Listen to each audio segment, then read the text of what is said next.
నోటి మాటతో సృష్టిని, తన చేతులతో ఈ మనిషిని చేసిన దేవుడు దీనుడై పవళించెను పశువుల పాకలో.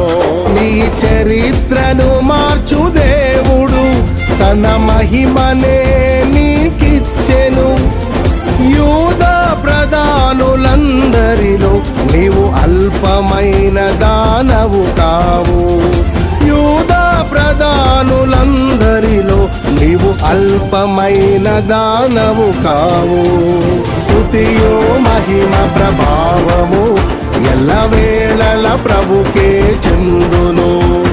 స్తుతియో మహిమ ప్రభావము ఎల్లవేళల ప్రభుకే చెందును. రక్షకుని జన్మస్థలమా యూదయ బెత్లెహేమా,